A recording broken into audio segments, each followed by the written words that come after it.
Hi hello అందరికీ నమస్తే. Welcome to my channel PR exams అడ్డా. మన పిఆర్ ఎగ్జామ్స్ అడ్డాలో ఏపీ టెట్ మరియు డిఎస్సికి సంబంధించింది, పర్టికులర్గా ఏపీ టెట్ మరియు డిఎస్సికి సంబంధించినటువంటి కంటెంట్ మాత్రం పిఆర్ ఎగ్జామ్స్ అడ్డాలో మనం వేస్తున్నాం. రైట్, మరి ఈ వీడియోలో ఏపీ టెట్ పేపర్ 1, పేపర్ 2కి ప్రిపేర్ అవుతున్నటువంటి ప్రతి ఒక్క ఆస్పిరెంట్కి ఇంగ్లీష్ అనేది కీలకమైనటువంటి సబ్జెక్ట్. రైట్, మరి ఇంగ్లీష్లో ప్రతి ఒక్కరు తెలుసు హౌ టు ప్రిపేర్ అని. బట్ హౌ టు ప్రిపేర్లో టెక్స్ట్ బుక్ అనేది అందరూ సలహాలు ఇస్తున్నారు ఏంటంటే please please please follow the text books అని చెప్తున్నారు. కానీ టెక్స్ట్ బుక్ ఎలా చదవాలి, how to prepare text books, grammar and vocabulary part ఏం చదవాలి, ఏం చదవకూడదు, ఏం ప్రిపేర్ అవ్వాలి, ఏం ప్రిపేర్ అవ్వకూడదు, ప్రీవియస్ ఇయర్ క్వశ్చన్స్ ఏ క్రైటీరియా నుంచి వచ్చింది, ఎలాంటి క్వశ్చన్స్ వచ్చాయి, మనం ఏమి చదవాలి, ఎక్కడ టైం స్పెండ్ చేయాలి, ఎక్కడ టైం స్పెండ్ చేయకూడదు. 3వ తరగతి నుంచి 10వ తరగతి వరకు దాదాపు అట్లీస్ట్ ఒక్కొక్క క్లాసులోపు మినిమం 8 లెసన్స్ మనం వేసుకుంటే టోటల్గా నియర్లీ 80-90 లెసన్స్ వస్తాయి. అన్ని లెసన్స్ ఎప్పుడు చదవాలి, ఏం చేయాలి, వాటన్ని గురించి పరిపూర్ణమైనటువంటి అవగాహన కల్పిస్తాను. సో ఈ స్ట్రాటజీస్తో మీరు ప్రిపేర్ అయితే మాత్రం ఖచ్చితంగా ఇంగ్లీష్లో ఎక్కువ మార్క్స్ వచ్చే అవకాశం ఉంది. మరి హౌ టు అచీవ్ అనేది ఈ వీడియోలో క్లియర్గా మీకు ఎక్స్ప్లెయిన్ చేస్తాను. వీడియో బిగినింగ్ నుంచి ఎండ్ వరకు ఎక్కడ కూడా స్కిప్ చేయకుండా చూడండి. విత్ 100% ప్రూఫ్, గతంలో ఉన్నటువంటి ప్రీవియస్ ఇయర్ క్వశ్చన్స్ కూడా కొన్ని ప్రూఫ్ తీసుకోవడం జరిగింది. సేమ్ క్వశ్చన్స్ కూడా నేను తీసుకోవడం జరిగింది. మరి ఏ లెవెల్లో ప్రీవియస్ ఇయర్ క్వశ్చన్స్ వస్తున్నాయి, వొకాబులరీ పార్ట్ నుంచి, గ్రామర్ పార్ట్ నుంచి, టెక్స్చువల్ గ్రామర్ ఎందుకు చదవాలి, టెక్స్చువల్ వొకాబులరీ ఎందుకు చదవాలని నేను 100% ప్రూఫ్ చూపిస్తాను. So right, so it's my humble request to one and all the aspirant, please do like and subscribe my channel. If this is a time please share this video to all the aspirant. Right, AP టెట్కి PR exams అడ్డా అనేది one of the best YouTube channel అని చెప్పొచ్చు. ఎందుకంటే దానికి సంబంధించింది మాత్రమే మనం అందిస్తున్నాం కాబట్టి. రైట్, see here, ఇక్కడ బ్లోచమ్ అనేది చూడండి 3rd, 4th, 5th ఉన్నటువంటి టెక్స్ట్ బుక్. ఇప్పుడు ఎకనామిక్ ఇయర్లో ఉన్నటువంటి ఈ టెక్స్ట్ బుక్. సో 6th వచ్చేటప్పుడు చూడండి హోనీ సకల్ ఉంది. So 7th honeycomb, 8th honeydew. Okay, honey అని ప్రతి దగ్గర ఉంది. Next 9th beehive, 10th first flight. So ఇవి మనకు ఉన్నటువంటి సిలబస్. సో దీనికి సంబంధించినటువంటి మీకు ప్రతిదీ క్లియర్గా నేను చెప్తానని చెప్పాను కదా. సో రైట్, సో దీనికి సంబంధించింది ఇప్పుడు మనం క్లియర్గా ఎక్స్ప్లెయిన్ చేస్తున్నాం. So this is the our course. దీనికి సంబంధించింది పేపర్ 1 and 2కు ప్రిపేర్ అవుతున్న ప్రతి ఒక్క పర్సన్కి మనం 50,000 బిట్స్ అందిస్తున్నాం. మన స్పెషల్ ఫీచర్ ఏంటంటే video features, materials and test series 3 అందిస్తున్నాం. వీడియోలో చూడండి గ్రామర్ వీడియో ఉంటాయి, వొకాబులరీ ఉంటాయి, PYQ explain, method part and contextual grammar కూడా ఉంటుంది 3rd క్లాస్ నుంచి 10th క్లాస్ వరకు. అలాగే మెటీరియల్ ఏంటిస్తున్నాం, grammar material, vocabulary, method material, PYQ and PYQ material కూడా అందిస్తున్నాం. చాప్టర్ వైజ్ ప్రాక్టీస్ బిట్స్లో ఏంటంటే ఇస్తున్నాం exam oriented bits. And exam oriented bits అనేది ఏంటంటే ఈజీగా మనం ఏ మోడల్లో వస్తుంది ఎక్స్పెక్టేషన్ బిట్స్, పీవైక్యూ 11 నుంచి 24 జరిగినవి. ఇవి కేవలం 45 days వ్యాలిడిటీతో 149 రూపీస్కి మేము అందిస్తున్నాం. ఎందుకమ్మా 149 రూపీస్కి అందిస్తున్నాం. అదే స్కూల్ అసిస్టెంట్ అయితే 999కి అందిస్తున్నాం. ఓన్లీ పేపర్ 1 to ఇంగ్లీష్ అయితే దానికి కావాల్సిన స్క్రీన్ షాట్ కూడా ప్రూఫ్ రూపంలో పెట్టడం జరిగింది. సో రైట్, ఇప్పుడు మనం టెక్స్ట్ బుక్ ఎలా చదవాలి అనేది ప్రతి ఒక్కరు doubt. Right, how to prepare అంటున్నాం. ఇంగ్లీష్లో ఉన్నటువంటి how to prepare. Right, English text book ఎలా ప్రిపేర్ అవ్వాలని దీనిపైన పరిపూర్ణమైన అవగాహన మీకు కల్పిస్తాను. ఫస్ట్ మనం ముందు వొకాబులరీ పార్ట్ గురించి మనం తెలుసుకుందాం, తర్వాత గ్రామర్ పార్ట్ గురించి తెలుసుకుందాం. సో వొకాబులరీ పార్ట్ గురించి మనం తెలుసుకుందాం. వొకాబులరీ, మరి వొకాబులరీలో మన గవర్నమెంట్ అయితే టోటల్గా 14 టాపిక్స్ అనేది మెన్షన్ చేయడం జరిగింది ఏపీ గవర్నమెంట్ సిలబస్లో. And synonyms, antonyms, spellings, one word substitution, తర్వాత ఇడియం ఫ్రేజ్, ఫ్రేజల్ వర్బ్స్, ఇలా హోమోఫోన్స్, హోమోనిమ్స్, టోటల్గా ఇలాంటివి 14 టాపిక్స్ అయితే మెన్షన్ చేయడం జరిగింది. కానీ 14 టాపిక్స్లో రిపీటెడ్గా ఎక్కడి నుంచి వస్తున్నాయి అంటే సినోనిమ్స్ నుంచి వస్తున్నాయి, అలాగే యాంటోనిమ్స్ నుంచి వస్తున్నాయి, అలాగే స్పెల్లింగ్ నుంచి క్వశ్చన్స్ వస్తున్నాయి, అలాగే ఫ్రేజల్ వర్బ్ నుంచి వస్తున్నాయి, అలాగే వన్ వర్డ్ సబ్స్టిట్యూషన్ నుంచి వస్తున్నాయి, అలాగే ఇడియమ్స్ ఫ్రేజ్ నుంచి వస్తున్నాయి, తర్వాత ఇంకోటి ఎక్కడి నుంచి వస్తున్నాయి అంటే ఫ్రేజల్ వర్బ్ నుంచి వస్తున్నాయి. ఇవి రిపీటెడ్గా ప్రతి ఒక్క ఎగ్జామినేషన్లో ప్రతి ఒక్క షిఫ్ట్లో వస్తున్నాయి. దీనితో పాటు మరికొన్ని టాపిక్ నుంచి క్వశ్చన్స్ వస్తున్నాయి. మరి ఈ వచ్చినటువంటి మనకి వొకాబులరీ నుంచి 7 లేదా 8 మార్క్స్ మన సొంతం చేసుకోవాలి అంటే పేపర్ 7 నుంచి 8 మార్క్స్ మనం పేపర్ 2 కానీ 1 నుంచి మనం సొంతం చేసుకోవాలంటే టెక్స్ట్ బుక్ చదివితే చాలు వొకాబులరీ పార్ట్ అంటారు. మరి టెక్స్ట్ బుక్ చదవాలి కదా, రైట్. మరి టెక్స్ట్ బుక్లు చదివేటప్పుడు ఏది చదవాలి ఏది చదవకూడదు కూడా మీకు ప్రూఫ్గా ఎక్కడ ప్రూఫ్ కూడా చూపిస్తాను. తర్వాత క్వశ్చన్ ఆన్సర్. సో ప్రతి ఒక్క ఆస్పిరెంట్కి నేను ఏమంటున్నానంటే ఏది చదవాలి ఏది చదవకూడదు అని నేను క్లియర్గా ఎక్స్ప్లెయిన్ చేస్తాను. తర్వాత గ్రామర్ గురించి వస్తాం, తర్వాత మళ్ళీ దీని గురించి మనం డిస్కషన్ చేద్దాం. So here is a proof. నేను ఎక్కడ కొన్ని ప్రూఫ్ మీకు చూపించాలనుకున్నాను. ఏంటి సరే ప్రూఫ్? టెక్స్ట్ బుక్లో చాలామంది ఇక్కడ చూడండి గ్లోజరీ అనేసి ఉంది. ఈ గ్లోజరీ చదవండి అని చాలా మంది గైడ్ చేస్తుంటారు. Please you don't follow such away. దయచేసి అటువంటి దాన్ని ఫాలో అవ్వద్దు, ఆ మాటలు వినొద్దు. గ్లోజరీ నుండి మనకి ఎగ్జామినేషన్లో ఎప్పుడు కూడా రావట్లేదు. అయితే సినోనిమ్స్ రూపంలో వస్తున్నాయి సార్ అంటే ఎక్కడ టెక్స్ట్ బుక్లో ఏవైతే సినోనిమ్స్ ఉన్నాయో ఆ సినోనిమ్స్ చదివితే చాలు, మిగతావన్నీ అవసరం లేదు. చూడండి ఇక్కడ కాంప్రిహెన్షన్లో ఆన్సర్ ది ఫాలోయింగ్ ఉంటుంది, ఇది కూడా మరి చేయగలదు. అది లెసన్కి సంబంధించినటువంటి, ఎందుకంటే ఈ glossary meanings, so those meanings are related to the textual content. ఆ లెసన్కి అక్కడికి వచ్చేటప్పుడు ఇది సంబంధం ఇంపార్టెంట్. మిగతా అదర్ లెసన్కి వెళ్ళేటప్పుడు దీని మీనింగ్ కూడా మారిపోతుంది అని గ్రామర్ మెథడ్లో మనం చదువుతాం కదా. సో వొకాబులరీ పార్ట్ అనేది సినోనిమ్స్ యాంటోనిమ్స్ అనేది that is related, that is useful for especially for that purpose content, for the purpose of lesson, not for the other అనేసి మనం మెథడ్లో నేర్చుకుంటున్నాము కూడా. సో అలాగే ఇక్కడ ఉన్నటువంటి దయచేసి ఈ గ్లోజరీ చదవద్దు. ఈ గ్లోజరీ లేదు నాకు టైం ఉంది చదువుతాను, నాలో ఉన్న వొకాబులరీ నాలెడ్జ్ పెంచుకుంటాను అంటే ఓకే, కానీ ఎగ్జామ్ పర్పస్ అయితే దయచేసి అది చదవద్దు. సో మరి ఏం చదవాలి సార్? మీకు ఇంకా సమయం మీ దగ్గర ఉండండి. కాంప్రిహెన్షన్ పార్ట్లో ఈ యాక్టివిటీస్ రూపంలో వచ్చిన క్వశ్చన్స్ చేయొద్దు, కానీ కాంప్రిహెన్షన్ పార్ట్లో మీ దగ్గర ఉంటే టైం ఉందే ఈ పార్ట్ చేయండి. వీటి నుంచి ఖచ్చితంగా ఎగ్జామ్స్ ఎగ్జామ్లు వస్తున్నాయి. చూడండి, Mallika was so days that she couldn't sleep after dawn. Education, excited, wave, narrow, wheel chair. ఎక్కడ ఉన్నటువంటి పదాల్లో ఎక్కడ ఉన్న పదాలకి అర్థాలు తెలుసుకోండి. ఇటువంటి దాని నుంచి మళ్ళీ ఎగ్జామ్లో సేమ్, ఇప్పుడు for example children have the right to get days అంటే right to what? Education. So ఇలాంటి వర్డ్స్ అనేది మనకి ఎగ్జామినేషన్లో మనకి వచ్చే అవకాశం ఉంటాయి. సేమ్ సెంటెన్స్ కూడా కనిపించే సందర్భాలు గతంలో ఉంటాయి కూడా రానున్న రోజుల్లో. అది మీరు గమనించగలగాలి. సో దానికి సంబంధించి మాత్రం ఖచ్చితంగా చదవండి. But very if there is a time, ఇది చదవండి, ఇచ్చారండి. కానీ one of the major part ఏంటంటే టెక్స్ట్ బుక్లో 3వ తరగతి నుంచి 10th క్లాస్ వరకు, అంటే 3rd క్లాస్ నుండి 10th క్లాస్ వరకు మనం ప్రతి ఒక్క లెసన్లలో వొకాబులరీ అనే టైటిల్తో ఉంటుంది. చూడండి బాగా, ఓకే.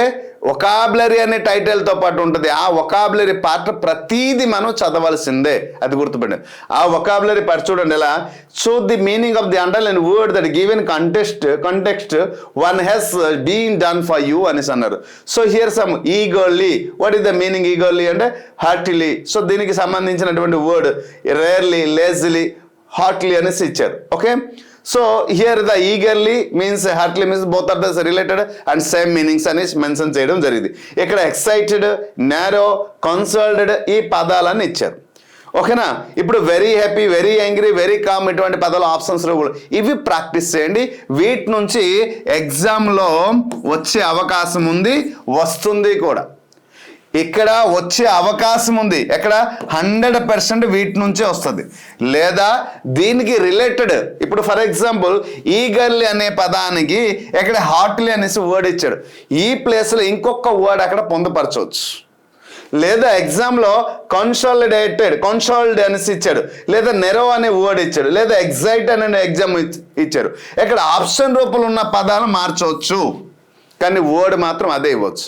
ఎలా చేస్తాడో తప్ప ఇంకొక రూపంలో లేదు. సో వొకాబులరీ పార్ట్ ఎలా చదవాలి, దయచేసి ఎక్కడ సమయం వృధా చేయవద్దు. ఎందుకంటే ఈ గ్లోజరీ అంతా చదివి ఒక్కొక్క లెసన్లో ఒక్కొక్కలా ఉంటుంది, ఎక్కువ ఉంటాయి, తక్కువ ఉంటాయి. ఇక్కడ ఎక్కువ టైం అనేది వృధా అవుతుంది. దయచేసి గ్లోజరీ చదవద్దు. ఓకేనా. Hope you understand. Read only vocabulary part first preference. Second preference దీనికి, దీంట్లో సినోనిమ్స్ ఉందా, యాంటోనిమ్స్ ఉందా, ఇడియమ్స్ ఉందా, ఫ్రేజల్ వర్బ్ ఉందా, వన్ వర్డ్ సబ్స్టిట్యూషన్ ఉందా, ఏముంటే అది చదవండి. అనాగ్రామ్ ఉందా, ఫిగర్స్ ఆఫ్ స్పీచ్ ఏముంటే అది చదవండి. సెకండ్ ప్రిఫరెన్స్ ఇటువంటి కాంప్రిహెన్షన్ పార్ట్కి ఇవ్వండి. బట్ ఇది మాత్రం అస్సలు చేయవద్దు అని మళ్ళీ చెప్పాల్సి వస్తుంది. So this is the 100% proof. Okay, so ఇప్పుడు ప్రూఫ్ చూపించాను. అయితే దీనికి ఇప్పుడు మరికొన్ని అప్డేట్ నేను ఇవ్వాల్సిన. ఇప్పుడు మనం చూడండి, నేను వన్ వర్డ్ సబ్స్టిట్యూషన్ నేర్చుకోవాలి. ఈ వన్ వర్డ్ సబ్స్టిట్యూషన్లో ఫర్ ఎగ్జాంపుల్ ఎక్కడో దగ్గర వన్ వర్డ్ సబ్స్టిట్యూషన్ అని మెన్షన్ చేస్తుంటాడు. సో అక్కడ ఫోబియాకి సంబంధించినటువంటి ఒకటో రెండు పదాలు ఇచ్చి ఉంటాడు. కానీ టైటిల్లో మాత్రం వన్ వర్డ్ సబ్స్టిట్యూషన్ అని మన టెక్స్ట్ బుక్లో ఎప్పుడైతే ఉందో అక్కడ వన్ వర్డ్ సబ్స్టిట్యూషన్కి సంబంధించిన పదాలని వొకాబులరీ నేర్చుకోవాలి. దానికి సంబంధించి ఫోబియాలో చూడండి అక్కడ 3, 2, 4 పదాలు మాత్రం ఇచ్చి ఉంటాడు. కానీ ఫోబియా అంటే ఏంటి? భయం కదా. ఆ భయానికి సంబంధించిన పదాలన్నీ కూడా నేను చూడండి, ఎక్రోఫోబియా, ఎరోఫోబియా, ఎగ్లోఫోబియా, అల్టిఫోబియా, ఎనక్సరియా, అలాగే అగ్రోఫోబియా, ఎండ్రోఫోబియా, అటోఫోబియా, బాథోఫోబియా, బిబ్లిఫోబియా, కాకోఫోబియా, కట్రోఫోబియా, షెల్లోఫోబియా, క్రోనోఫోబియా అండ్ సైనోఫోబియా. ఇలా అన్ని పదాలు ఫోబియా అన్ని పదాలు దాదాపు 15 నుంచి 20 పదాలు ఒకే దగ్గర లిస్ట్ చేయడం జరిగింది. ఇలా ఎప్పుడైతే చదివితే రేపొద్దున ఎగ్జామినేషన్లో మీకు ఈ ఫోబియా నుంచి కానీ లేదా కిల్లింగ్ నుంచి కానీ, మనీ గురించి కానీ, పర్సన్ గురించి కానీ, పర్సన్ రిలేషన్ గురించి కానీ, ప్లేస్ గురించి కానీ, ప్లేస్ రిలేషన్ గురించి కానీ, లేక ప్రొఫెషన్ గురించి ఏదైనా ఎక్కడి నుంచి అయినా అడిగితే ఈజీగా మీరు రాయగలుగుతారు. ఇది మనం చదవాల్సిన ఎబిలిటీ. సో నెక్స్ట్ దాంతోపాటు సినోనిమ్స్ చూడండి.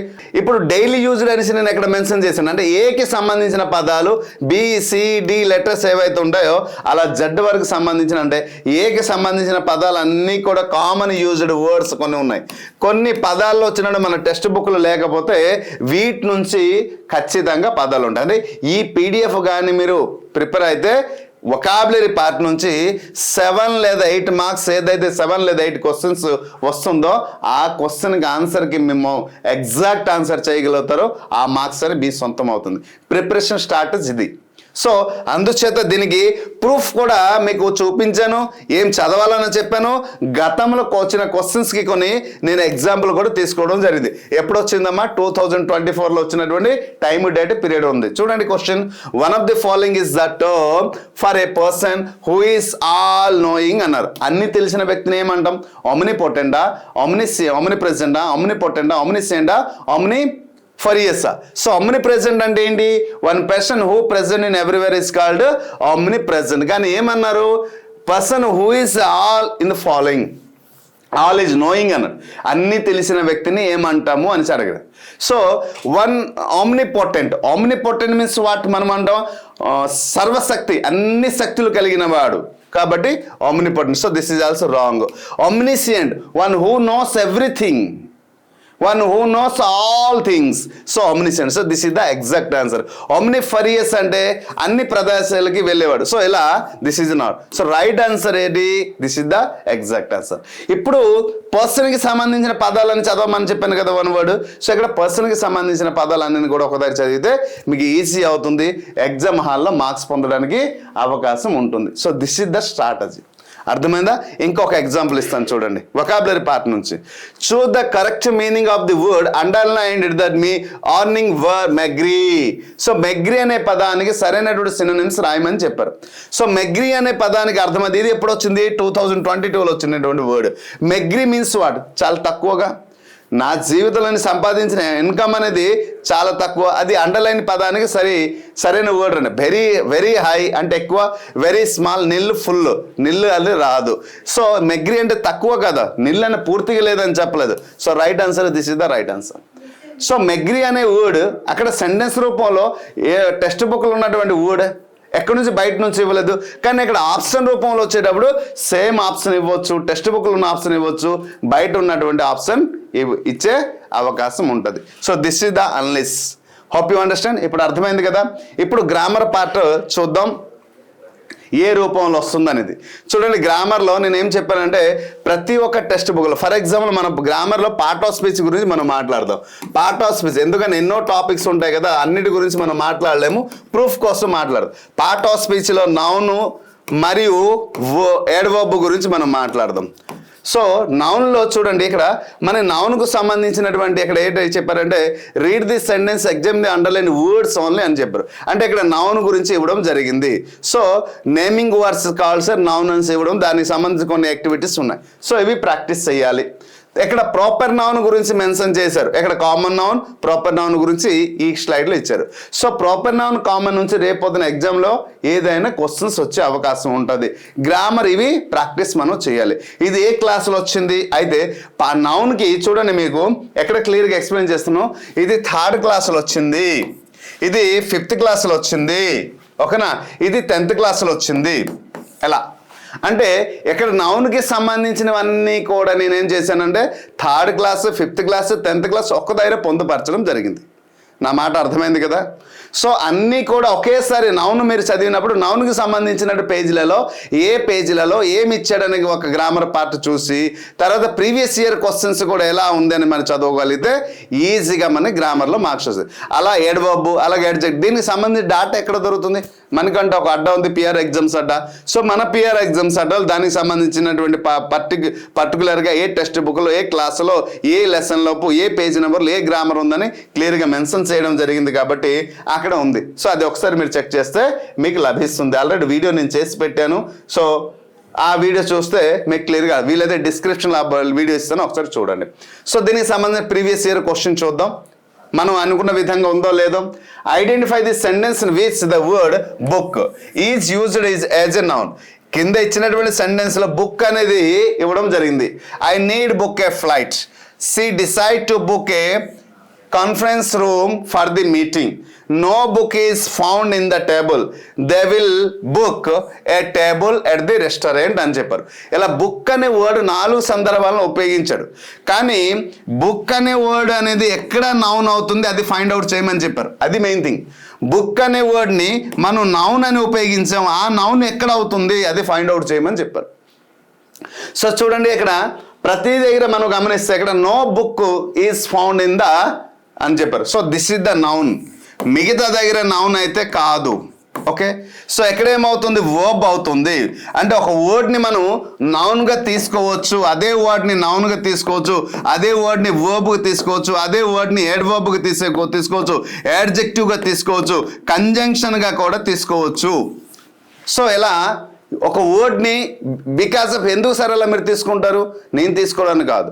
According the word position the word should change it's meaning. The word should express its meaning. The word should give a complete meaning as per the verb and adverb or adjective. కదా, ఒక వ్యక్తిని మనం వేషధారణ చేసేటప్పుడు ఎలాగైతే ఆ వ్యక్తి ఒకదారి రాముడు కనిపిస్తాడు, ఒకదారి కృష్ణుడు కనిపిస్తాడు, ఇంకో రూపంలో ఎలాగైతే మనకు కనిపిస్తుందో, సో అలా ఒక వర్డ్ ఒక సెంటెన్స్ నుంచి ఇంకో సెంటెన్స్ మారేటప్పుడు పొజిషన్ బట్టి మారిపోతూ ఉంటాడు. So like that we have to understand. ఇలా మనం అర్థం చేసుకోగలిగితే చాలు. నౌన్ చదివాము, నౌన్ నుంచి ఎటువంటి క్వశ్చన్స్ వస్తుంది? Rama is a good bye underline చేసి, రామకి అండర్లైన్ చేసి noun pronoun verb adverb find out the part of speech అనే రోజులు పోయాయి. 2011 ముందు జరిగినటువంటి 2016 ముందు జరిగినటువంటి ఎగ్జామినేషన్లో ఆ మోడల్ క్వశ్చన్స్ వచ్చేది. ఇప్పుడు అటువంటి మోడల్ క్వశ్చన్స్ రావట్లేదు. ఆలోచించాలి, గమనించాలి. సో ఇప్పుడు వచ్చిన క్వశ్చన్స్ అన్ని కూడా అప్లికేషన్ ఓరియంటెడ్ క్వశ్చన్స్ కాబట్టి we have to enhance our knowledge, we have to enhance our preparation plans, we have to enhance our knowledge. How to prepare, how to gain good marks, what are the previous questions, what are the application oriented questions, ఇవి మనం గమనించాలి. మనకు ఉన్న syllabus ఏంటి, మనకు ఉన్న text book ఏంటి, గతంలో క్వశ్చన్స్ ఎలా వచ్చింది అనేది. అయితే మీకు బెస్ట్ ఇన్స్టిట్యూషన్ ఉంది పిఆర్ ఎగ్జామ్స్ అడ్డా. ఏంటి సార్ అంటే ఇటువంటి క్వశ్చన్స్ అన్నీ కూడా ఒక దగ్గర చేర్చి ఇవ్వడానికి. నౌను సంబంధించిన క్వశ్చన్ అన్ని 2011 నుండి 2024 జరిగిన ఎగ్జామ్లో అన్ని క్వశ్చన్స్ ఒక దగ్గర ఇచ్చాను. అలాగే టెక్స్ట్ బుక్లో ఉన్నటువంటి పేజీలు అన్నీ కూడా ఒక దగ్గర రాసి ఇచ్చాను. ఇప్పుడు ఏం కావాలి ఒక స్టూడెంట్కి? మీ సెల్ఫ్ ప్రిపరేషను, టెక్స్ట్ బుక్లో అన్ని గ్రామర్ ఒకేసారి దొరికింది, ప్లస్ ఇక్కడ సంబంధించినటువంటి ప్రీవియస్ ఇయర్ క్వశ్చన్, ఈ 3 ప్రిపేర్ చాలు కదా. రేపొద్దున ఎగ్జామ్ ఏ మోడల్ ఇస్తారో మీరు రాయగలరు. అదే కదా మన secret. So this is next question చూద్దాం. Choose the sentence that's correctly used and used as adverb to modify another adverb. Another adverb ని modify చేసేటటువంటి ఏంటి? She ran very quickly అన్నారు. She sings beautifully. They arrived too late. I spoke quite well అని అన్నారు. So ఇప్పుడు మనం గమనించినటువంటి దాంట్లో మనం క్లియర్గా అర్థం చేసుకోవాలి ఏంటంటే క్వశ్చన్ని చూసిన వెంటనే అర్థం చేసుకోవాలి. రన్ వెరీ క్విక్లీ, ఎలా పరిగెడుతుంది, వెరీ క్విక్లీ. వర్బ్ని మోడిఫై చేసేసింది, తను పరిగెడుతుంది, చాలా వేగంగా పరిగెడుతుంది, వర్బ్ని మోడిఫై చేస్తుంది కాబట్టి అడ్వర్బ్ అయింది. అయితే ఇలా సెంటెన్స్లు మనం తీసుకొని మనం ప్రాక్టీస్ చేస్తే ఈజీగా మనం మార్క్స్ అనేది గెయిన్ చేయవచ్చు. అయితే మీరు ఏం చెయ్యాలని చెప్పాను. ఫస్ట్ థింగ్ మనం ఏంటంటే నౌన్ నుండి ఎన్ని ప్రశ్నలు వస్తున్నాయి అది ఫస్ట్ థింగ్ గమనించాల్సింది. తర్వాత నౌన్ అనేది 3rd క్లాస్ నుండి 10th క్లాస్ వరకు ఏ క్లాస్లో ఉంది అది గమనించాల్సింది. తర్వాత నౌన్ నుంచి ప్రీవియస్ ఇయర్ క్వశ్చన్ 2011 నుంచి 25 వరకు క్వశ్చన్స్ ఏవి ఇచ్చారు, అవి సింపుల్గా ఉన్నాయా, డిఫికల్ట్గా ఉన్నాయా, అప్లికేషన్ ఓరియంటెడ్ ఉన్నా, డైరెక్ట్ మెథడ్లు ఉందా, ఈ 4 విధాలుగా మీరు గమనించాలి. దాని తర్వాత నౌన్కి రిలేటెడ్ టాపిక్స్ మనం చదవాలి. లైక్ సబ్జెక్ట్ సింగులర్ ప్లూరల్ కానీ, లైక్ సబ్జెక్ట్ ప్రిడికేట్ కానీ, ఇలా మనం చదివాలి. టెక్స్ట్ బుక్లో ఓన్లీ గ్రామర్ పార్ట్ చూస్తే చాలు. ఓకే, రిలేటెడ్ టాపిక్స్ కన్సిడర్ చేసుకుని మనం చదివితే మన నాలెడ్జ్ అనే ఎన్హాన్స్ అవుతుంది. అలాగే నౌన్ అలాగే అడ్వర్బ్ అలాగే టెన్స్ అలాగే ఎక్కడ నేను నౌన్ అని ఒక పర్టికులర్గా మీకు అవగాహన కల్పించాను. సో గ్రామర్ అన్ని ఇదే ప్యాటర్న్లో కానీ చదివితే మీకు ఈజీగా ఇంగ్లీష్ నుంచి మార్క్స్ వస్తాయి. వొకాబులరీ ఎలా చదివితే మీరు అనుకున్నటువంటి 30 మార్క్స్, పేపర్ 1 అయితే 24, పేపర్ 2 అయితే 30 మార్క్స్. ఈ మార్క్స్ మొత్తం మీ సొంతం కావాలంటే this is the one of the best and finest preparation way to reach our goal, to achieve our goal. So whatever we expect in particular in English, so English పైన పర్టికులర్గా మనం ఎంత mark అయితే అనుకున్నామో ఆ మార్క్ మనం పొందడానికి one of the best way. So దయచేసి ఈ దారిలో మీరు ప్రయత్నించండి, ఇలా ప్రిపేర్ అవ్వండి, ఖచ్చితంగా మీరు అనుకున్నది సాధించగలుగుతారు. So it's my humble request to one and all the person, please read this, follow according my pattern. తర్వాత ఇంకోటి, ఈ వీడియో ఎంతగానో హెల్ప్ఫుల్ అవుతుంది ప్రతి ఒక్క పర్సన్కి. పేపర్ 1 అండ్ పేపర్ 2కి ప్రిపేర్ అవుతున్న ఇంగ్లీష్కి ప్రతి ఒక్క పర్సన్కి ఇది హెల్ప్ఫుల్ అవుతుంది. దయచేసి వీలైతే వీడియోని మరికొంతమంది షేర్ చేయండి. So this is the detail analysis how to prepare అనేది, text book how to prepare అనేది మీకు క్లియర్గా అవగాహన కల్పించని అనుకుంటున్నాను. సో మీ యొక్క విలువైన సలహాలు సూచనలు ఏమైనా ఉంటే, లేదా వీడియో మంచి ఇన్ఫర్మేటివ్గా అనిపిస్తే థ్యాంక్ యూ అని కామెంట్ చేయండి. లేదా ఇంకేమైనా మీకు కావాలి, ఏ రూపంలో అయినా వీడియో కావాలి అంటే దాని యొక్క మీ యొక్క మనసులో ఉన్న భావాన్ని కామెంట్ రూపంలో వ్యక్తం చేయండి. ఖచ్చితంగా దానికి సంబంధించిన రిలేటెడ్ వీడియో అయితే నేను చేస్తాను. Hope you understand. But before concludes my humble request to all the person, please do like and subscribe my channel. If there is a time, please set this video to all the aspirants, because this is the one of the best video and useful content for the TET and DSC aspirant. Thank you once again. Namaste.